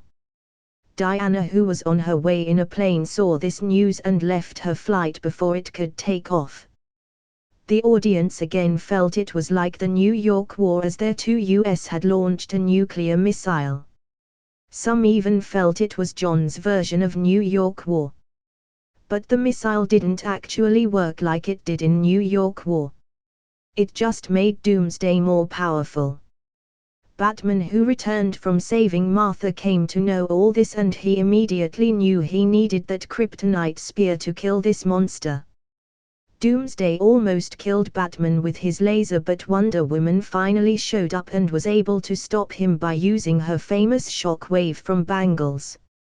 Superman too came back after getting his energy back from the sun. He flew down and hit the monster. This thing, this creature, seems to feed on energy, Diana said. This thing is from another world. My world. Superman said. I have killed things from other worlds before, Diana said as she brought out her sword. She with you? Superman asked, looking at Batman. I thought she was with you, Batman replied. Soon the trio had a brilliant fight against Doomsday, but still were falling short on overwhelming it, even after Diana cut its hand. Later Superman was able to bring out the spear and stabbed Doomsday with it, but he was retaliated against and was stabbed in his heart. Superman died in that. The audience finally understood why Superman never showed up. Even though it was a false narrative, but they believed that Superman died, and that's why he has never appeared. Such a sacrifice for humanity. This is commendable, Steve said, as he too once did that. Yes. Such sacrifice for humans, who themselves are responsible for bringing this calamity. Do we even deserve saving? Tony said as he was angry with what happened. The US military's actions, Lex's lunacy, all came into this point. Next time the governments take any unnecessary actions, I will retaliate, Tony continued. We are not gods, Tony. We will make mistakes along the way, like I did with him. Governments aren't a problem. Us being on the right path always is what required. Bruce said, this time as he who knew what would happen in the future in both the worlds. He felt conflicted inside but didn't show it in his face. Tony was surprised by the words of Wayne, as he never thought so deeply. The words of Wayne awoke everyone, as they understood that they needed to take right decisions always, or else they would have to face consequences. The credits rolled and finally it was time for post-credits scene. It showed an armed team entering the Genesis chamber of the Kryptonian ship, point their guns at Luthor. He was interacting with some kind of projection. It showed a huge monstrous being which had huge horns. There were 3 massive cube-shaped devices floating in front of the monstrous being. Why is every dangerous thing cube-shaped? Fury murmured as the Tesseract was cubic-shaped and now a potential weapon was cubic-shaped. Because gods hate perfect things and cube-shaped things are supposedly perfect, thus becoming a powerful weapon. John quoted from a famous movie from his previous life. They didn't ask the other things about the story as it was useless. I have one question, John. If you can always dream and direct the otherworldly beings to this world, why bother creating such movies and animes? Banner asked. At first my dream powers weren't so powerful, so I needed the help of movies to let the other person know. Later I got proficient in it, but by now I love making movies. It helps the people realize the dangers of the world and even properly explain my story, as speaking of a story isn't very helpful always. John lied, as this was his whole card. I get it. John had been waiting for this question for quite a long time now, and he had been preparing the answer for some time.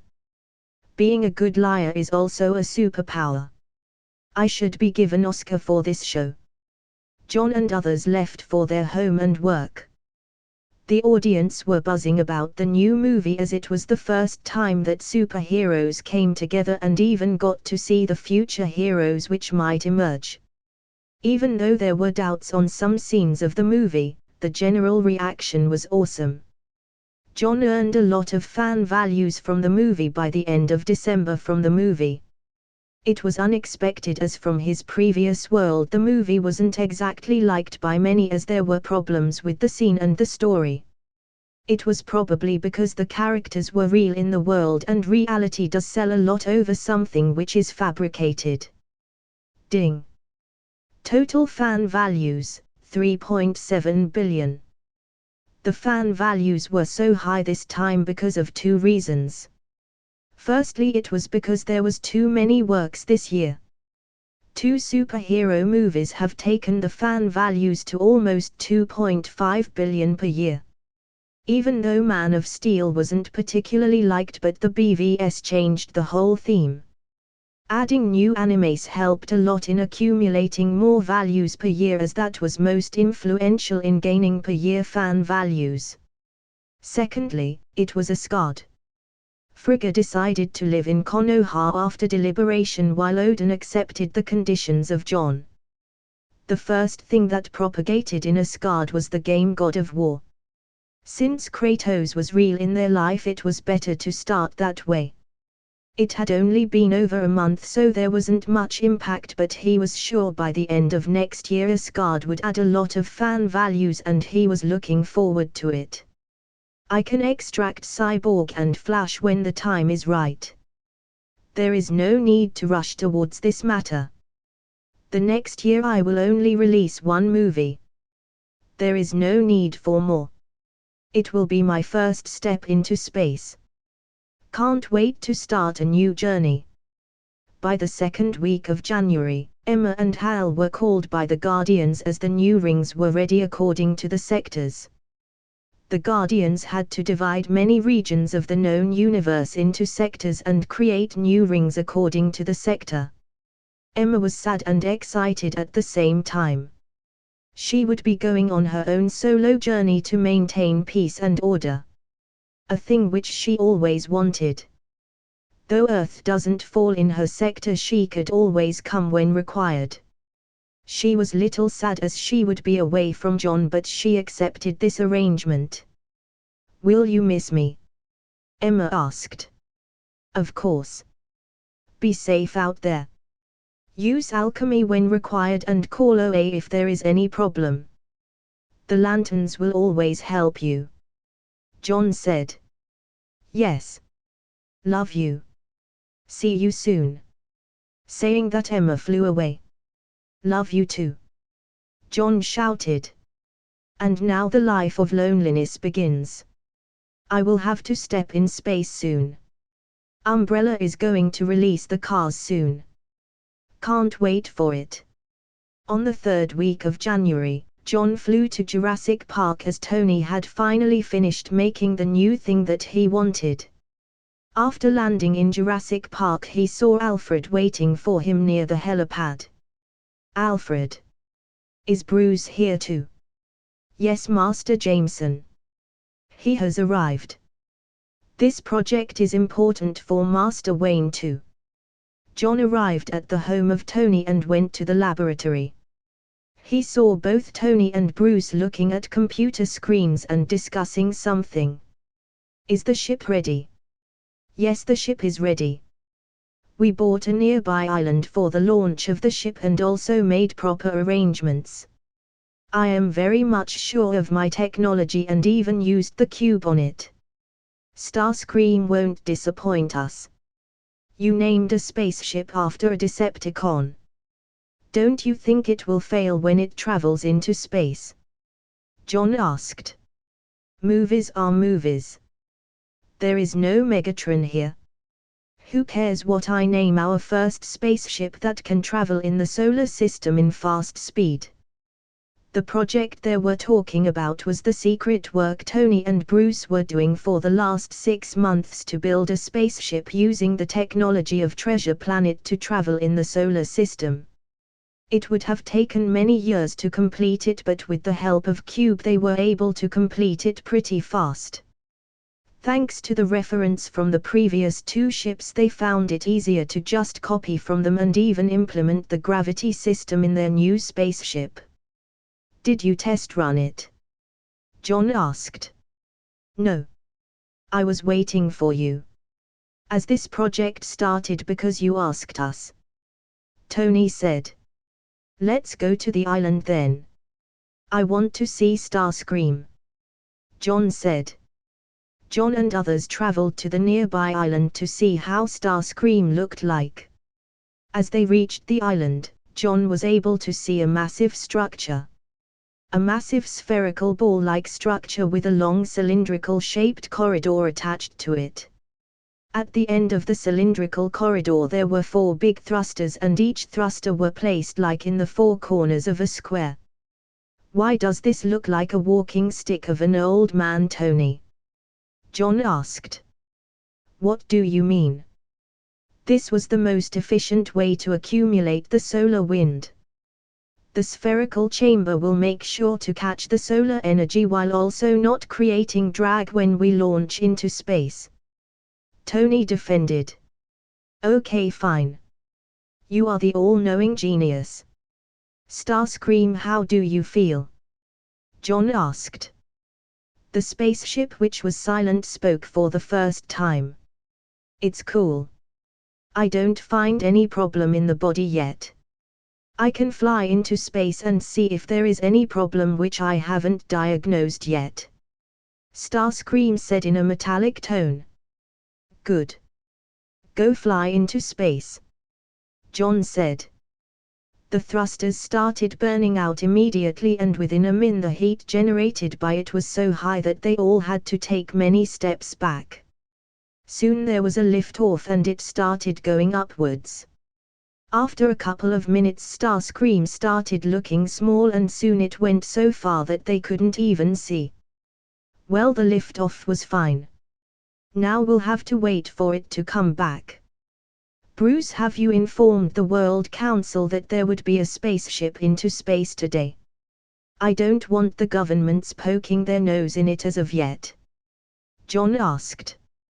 Yes, I did. They won't interfere, as I assured them there would be profit for Shield 2 later and make the helicarriers more efficient with new solar technology. Wayne replied. Good. Our first step into space will be controlled by us. Can't make this opportunity run away. John said. After an hour Starscream came back and landed perfectly. John still had a weird look on his face as he thought it looked like a walking stick. Whatever. I won't use Starscream anyway. How was the ride? Tony asked in an excited tone. No problems. There is more energy outside the Earth's atmosphere. I can travel in space in very high speed. Starscream said. Good. We need to make preparations before we go to space. Will take a few months. John said. Steve called, saying Bucky is finally awake. Wayne suddenly said. We need to have a meeting.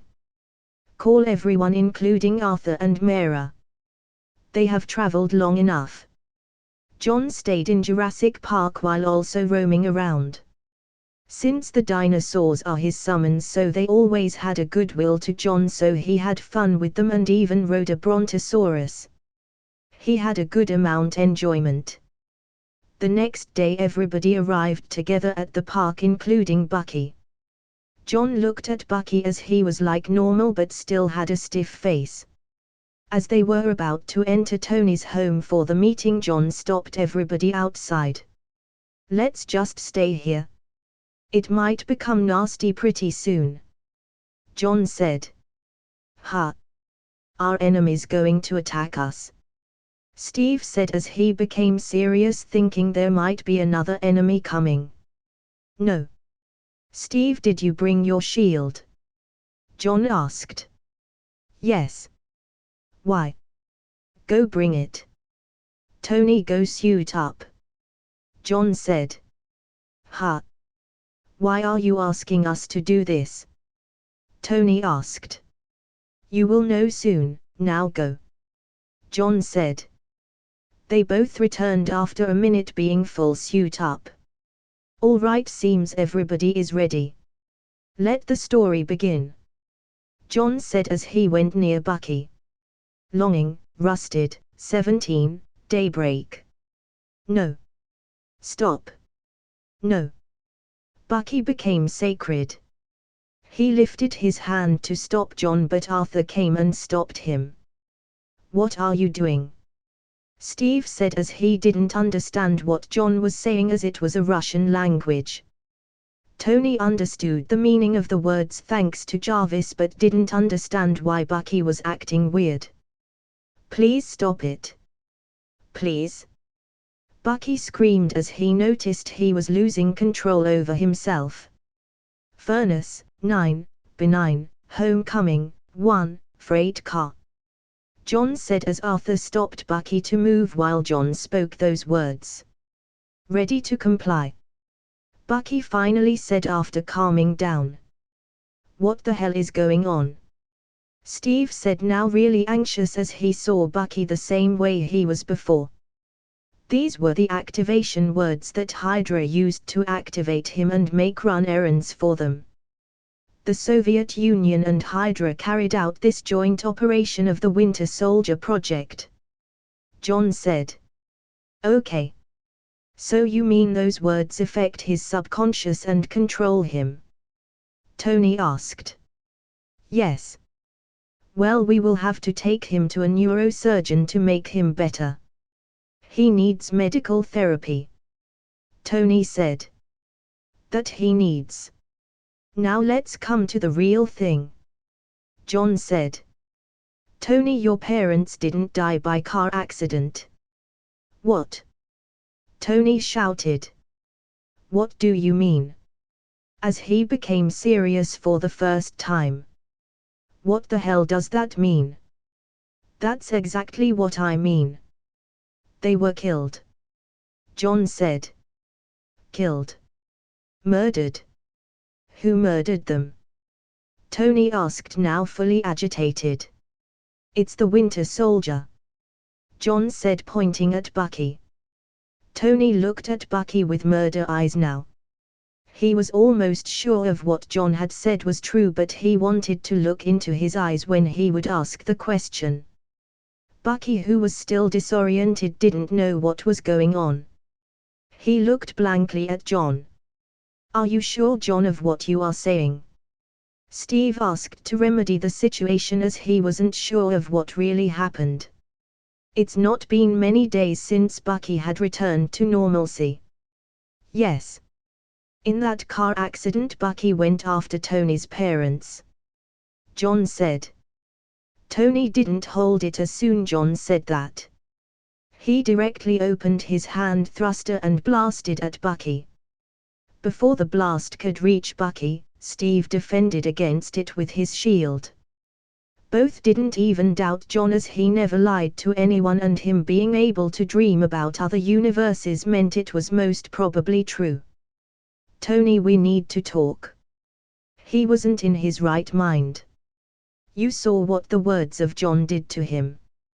He was brainwashed. "I don't care. He killed my mom," Tony replied. He flew to Bucky, but Steve threw his shield to him with force. Tony stopped the shield with his hand and flung it away. Then they started having melee combat. But since Captain America was better in melee combat, he was able to overpower Tony easily. Tony knew that and got back few steps and started flying. He directly went up and so that he could use his thrusters directly from above to Bucky and kill him. "Aren't you gonna stop them? Tony will kill Bucky. You could have spoken of this matter much later when they are in right mind. You even equipped them with armor and suit." "Why?" Banner said. "Banner, this truth needed to be out when the whole scene is under our control. They would fight it out anyways no matter what, so let them fight the solution out until they both calm down. For this reason I let them use their full power. I don't want this truth to come out from a third party and ruin what we have now. Bigger and nastier wars are coming. I need us to be united. Not broken when the wars arrive." John said. "Bigger wars." John didn't reply to that and continued watching the fight between Tony and Steve. And now even Bucky joined him, as after a year of calmness he could get out of subconscious control faster. In the original version, Bucky and Steve had the upper hand as the environment was closed. But here it was an open field, and since John had closed the park for today as he knew that today would be an important one, Tony didn't hold back at all while fighting against them. Bucky and Steve's melee attack wouldn't matter if Tony used hand thrusters while being far away. "I can't let you kill him, Tony. He is my friend," Steve said. "So was I," Tony replied as he blasted two of his hand thrusters to Steve again, which was defended using his shield. "You don't deserve this shield," Tony said as he knuckled two of his hands together and flew to Steve and touched it. There was a lightning spark around the shield as it got dismantled into two pieces. Thus the famous shield of Captain America was broken for the first time in history. Tony directly lifted Steve by his neck and threw him away a few yards. Tony then directly had a fight against Bucky and he wanted to beat Bucky first before killing him. The anger wouldn't dissipate for him if he just killed Bucky. He had to have a close fight against him. Jarvis analyze his fight pattern and deploy countermeasures. Analyzed. Countermeasures deployed. Came Jarvis' tone. He finally able to stop the onslaught of Bucky, which was one of weakness of Tony. As soon as he stopped his hand, Tony directly blasted his thruster at Bucky's metal arm. And like the original world, Bucky lost his metal arm. Only this time it was done by Tony's hand thruster instead of using the arc reactor. This sudden attack flung Bucky a few yards behind. Even though he didn't lose consciousness, he was pretty much beaten up after Tony used countermeasures. Tony walked to him and asked while pointing both his hand thruster at Bucky. "Do you even remember them?" Tony said while pointing his thruster to Bucky, getting ready to kill him. "I remember everyone," Bucky replied. "Good. I want you to." Tony couldn't even finish his words when a huge impact came from behind. It was Steve. He had taken two pieces of the shield and equipped in his both hands using the previous strap. It looked almost exactly like the shield Captain America used during the Infinity War. The only difference was that the shields looked irregular and out of shape. Steve directly assaulted his shoulder, making Tony miss the target. He then proceeded to use both his shields to choke Tony. Since Tony was covered in armor, it wouldn't be possible to actually choke him, but it would actually just stop him from moving around. Bucky, who finally got up and saw this as a chance to stop Tony. He directly put his right hand at the arc reactor. Due to super serum, it was possible to at least damage the arc reactor a bit so that it could stop it from functioning and providing energy to his armor. But what happened next was not what Bucky expected. Even John and others who were watching them fight without stopping them didn't expect the next situation. Tony directly used his arc reactor to blast at Bucky. Since his right hand was on the arc reactor, it directly cut off his remaining arm too. Bucky was again thrown away, but this time he was bleeding profusely from his shoulder, and Tony again charged his arc reactor to shoot at Bucky. Steve was stunned by this sudden action and for a moment couldn't hold on to Tony. As Tony charged the arc reactor, he suddenly saw his armor being dismantled. In a moment's notice, all his armor fell off. Tony fell down while Steve, seeing Tony had stopped, ran to Bucky. It was John who dismantled his armor as he needed the fight to stop. John walked to Bucky. He was unconscious now due to pain. John's hands caught blue fire as he touched the wound of Bucky. His frowned, unconscious face finally relaxed a bit. Then John put his hands on his pocket and brought out the Philosopher's Stone. After touching the stone with his left, he touched the right shoulder. And miraculously a new arm started to grow out of the shoulder. First came the bones, then the muscle, the veins, and lastly the skin. All this happened within seconds, and soon there was a brand new arm for Bucky which looked exactly like the previous. Banner and other were dumbfounded by this, but then remembered the power of the Philosopher's Stone.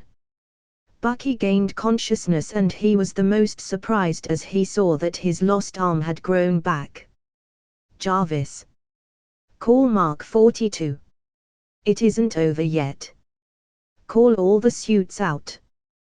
Tony said. It's enough.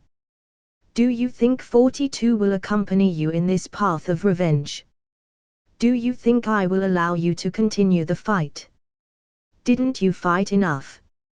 John said, and it was the first time he had a very serious face.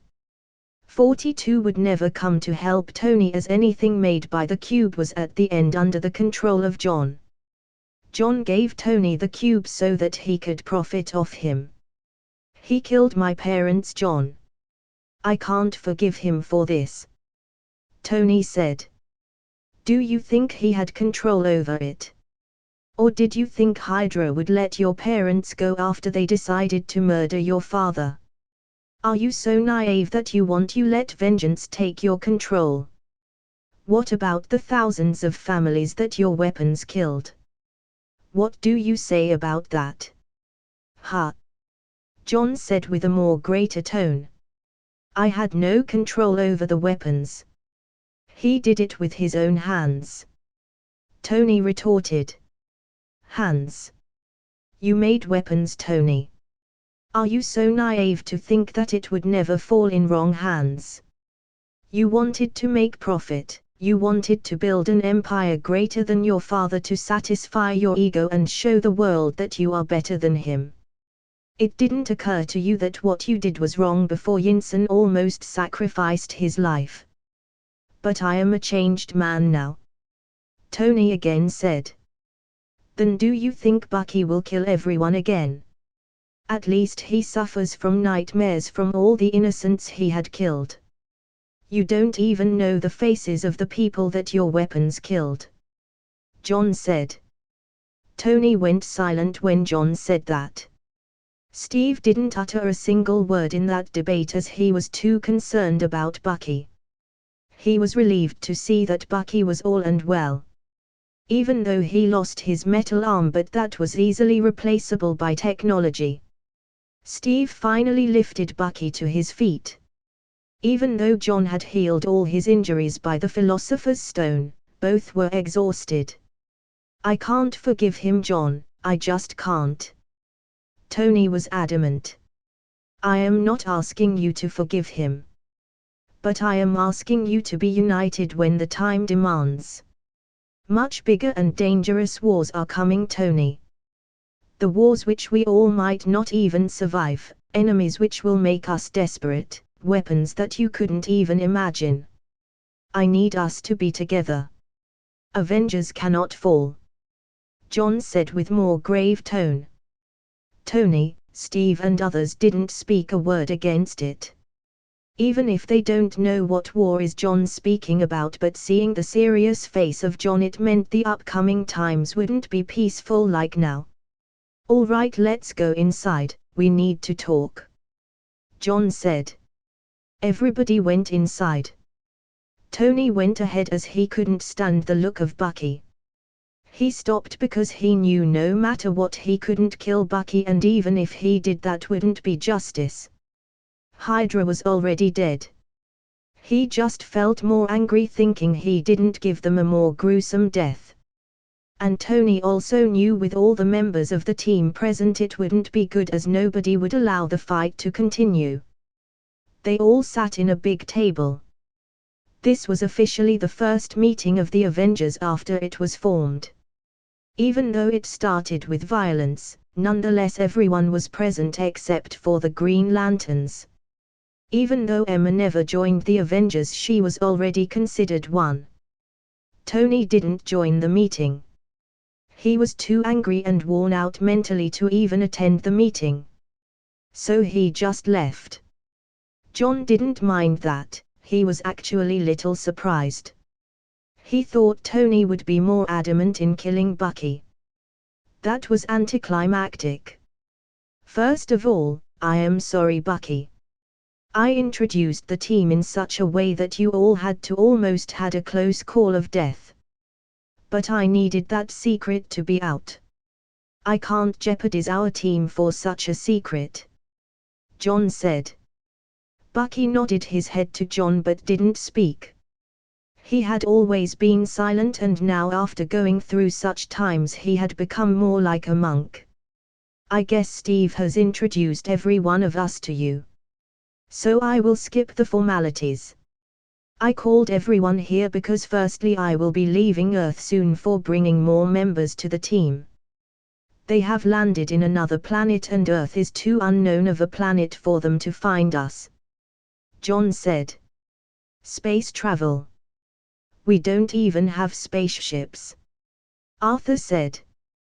We have. It's just that it's landed in Mars for us to use, John said with a smile. Spaceships in Mars? Is that the reason why you asked us to make Starscream? So that we can go to Mars and occupy the spaceships? Wayne asked. Yes, and also because we have a world engine machine in Mars. We will terraform Mars according to Earth. I want to colonize Mars and have people settle there too, John said. The world engine of the Kryptonians. They have arrived too. My God. That is a very powerful weapon. Will the governments even allow us to keep that weapon? Banner asked. Doesn't matter if they don't allow us. I will make sure they follow us and don't disturb us. During wars it's us who take the front lines. And it's not like the weapon is at Earth. Wayne can have access to the world engine, and since he is an official of the government he can help us convey our thoughts to the World Council when the time comes, John said. It still won't be easy. They will come after us, Steve said. He knows how politics works. Politics is dirty and it will be a heavy weight for them. I know. I will use countermeasures against it. Don't worry about them. They are just jumping clowns, John said, as frankly he never cared about weak people who just know how to sway public opinion. He had more than one way to deal with them. So you will take a Kryptonian ship and fly with one to bring new comrades? Mera asked. Yes. That's the plan. It will be a long journey and there would be enemies too, John said. Enemies? Will they be powerful? Do you need our help? Diana asked. No. I will be fine and new comrades will join in too. So it will be easy. John replied. John the First have a request. Can you take Bucky with you? I guess the planets in the universe will be more advanced than us. I wish to cure Bucky completely. I am not sure if their physiology is same as us, but I want him to be at least checked. Plus you have seen how Tony is with him. Bucky needs to be out of picture for some time. Steve asked. Are you sure about that? He will still have to go to Mars, and I am pretty much sure Tony will join in our first adventure to Mars. John asked. It's okay. If it's not much trouble, I will join in this adventure and try to keep Tony out and help Bucky. Okay, fine. It's not like we are going now to Mars. We'll still take a couple of months for us to go. I hope Tony will calm down by then. John said. Another thing about us is that there might be a new member among us. It's Geralt. I guess all of you have seen his character from the game I made. He is in New York and currently completing a Witcher contract of mine. After he completes that, he will join the team. John said. Wow, I played that game. He knows a bit of magic. Does magic really exist? Banner asked. Yes. It exists. But there are different forms of magic. John said. Good, a new member. Even though I didn't play the game, I went through the character. Doesn't he play solo always? Steve asked. He will do anything for coins. Don't bother with that.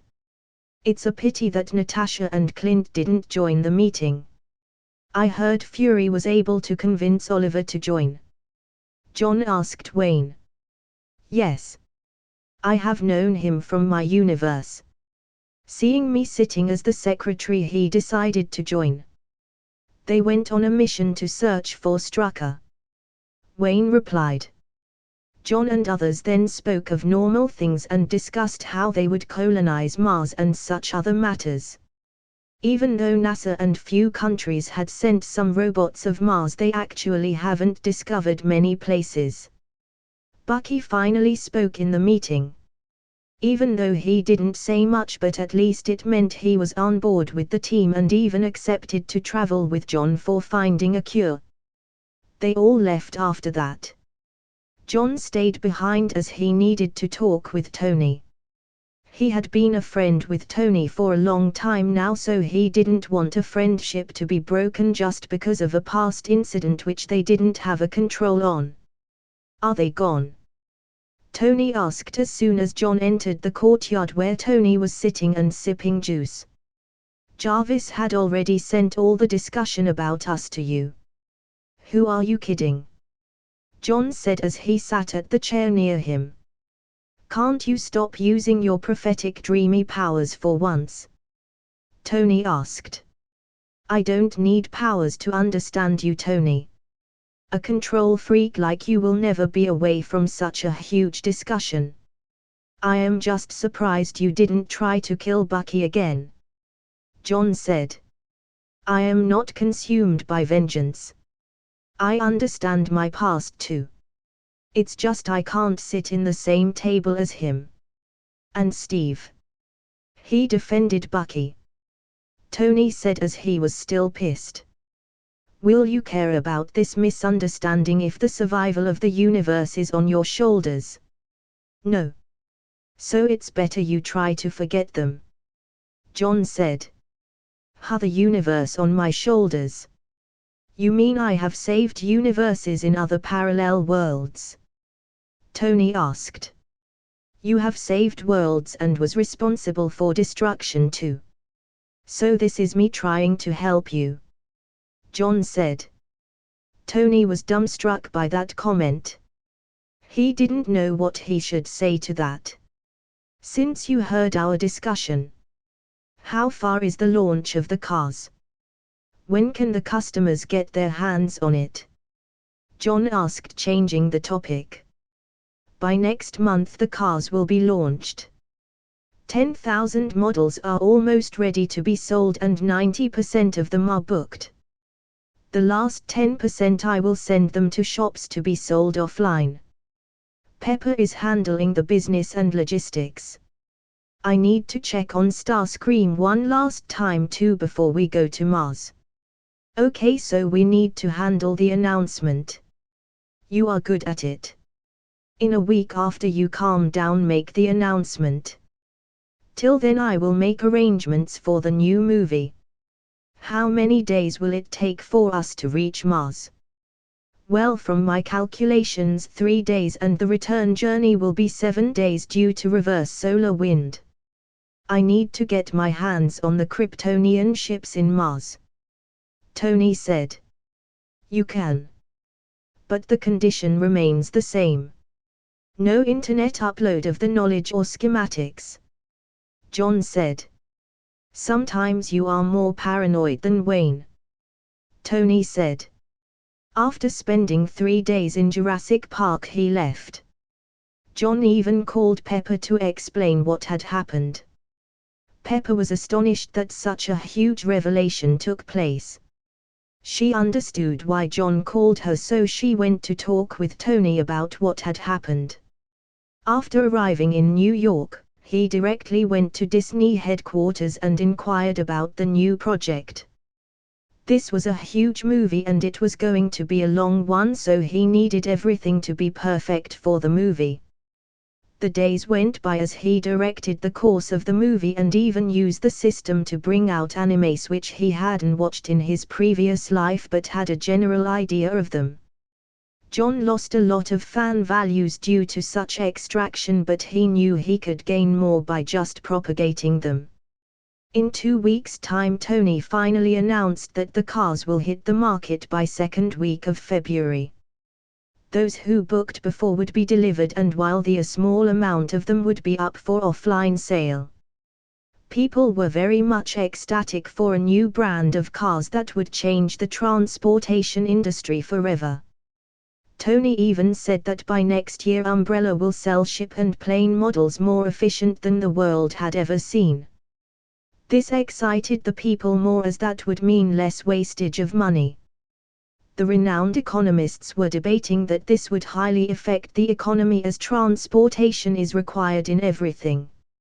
Some were saying that this would be very helpful for the environment, while others were saying that many people would lose their jobs in the upcoming future. The solar panels were already creating a problem in the economy, and now this would have a larger impact. Since people will lose jobs, I can just ship many of them to Mars to colonize the planet. I bet they will be more than happy to follow the lead, as there would be new opportunities. By February all the cars were out. And those people who had already bought it loved the models. It was super efficient and could go for a month or so. And for those who lived in place which had strong sunshine all the year, they understood that they wouldn't need to charge the cars for few months. Pepper, who handled everything, was very happy to see the first major impact of Umbrella Corporation in the market. Umbrella could be considered to handled by her totally unlike Stark Industries, which was already a huge empire. Umbrella was built from scratch by her, as both John and Tony never gave even an ounce of attention to the working of the company. All the models were delivered by the end of February, and all the reviews that came up were great. Of course there's some buyers who complained, but that was normal, as everybody wouldn't be happy with such high efficient cars. Pepper and the company never cared for such weak voices. Soon it was March of 2014, and this was the month that they had decided to leave for Mars. John, Tony, Bucky and Steve decided to join this adventure. Banner and others had to stay back. On the 10th of March everybody arrived at the Jurassic Park. Pepper came to receive them, whereas Tony didn't even bother to show his face. Many sighed at this but didn't say anything. Everybody came to see them off. Even Natasha and others had arrived after knowing this. Of course Fury wasn't informed, as Wayne didn't even bother to inform this to the World Council.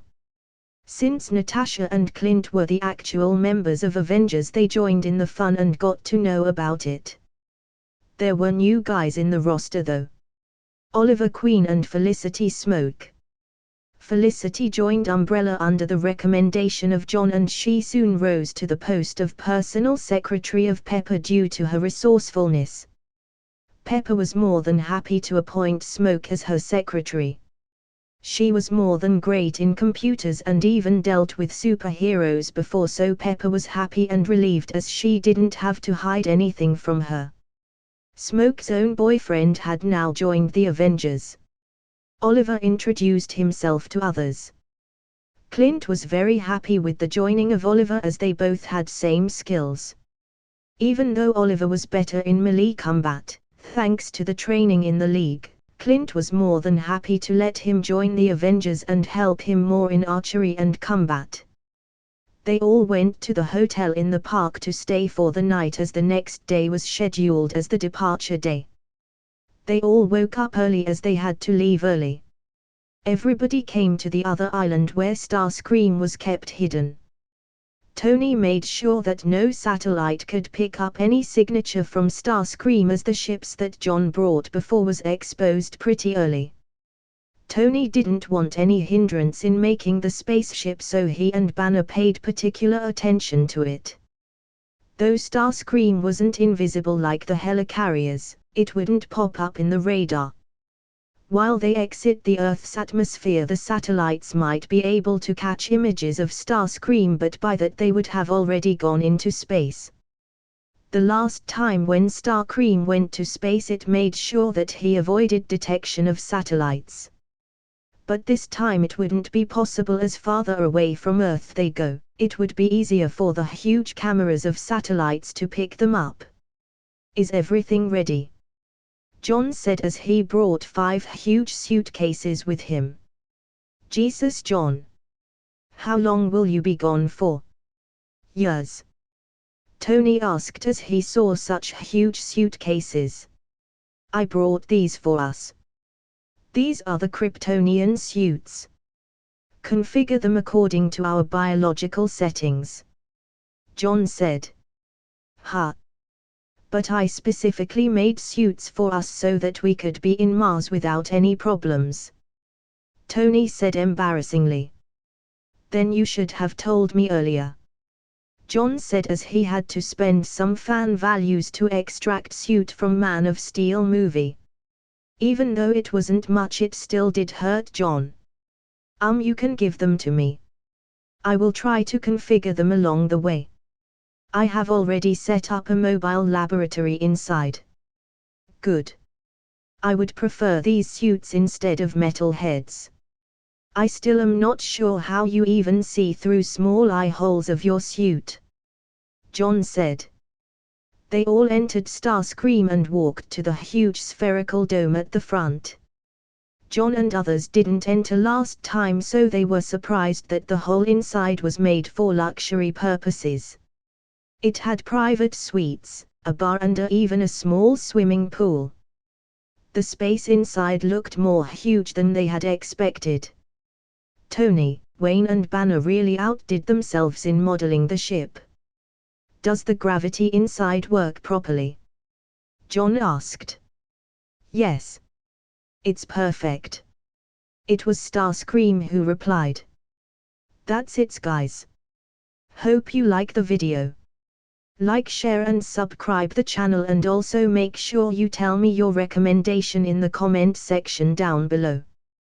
Thanks for watching.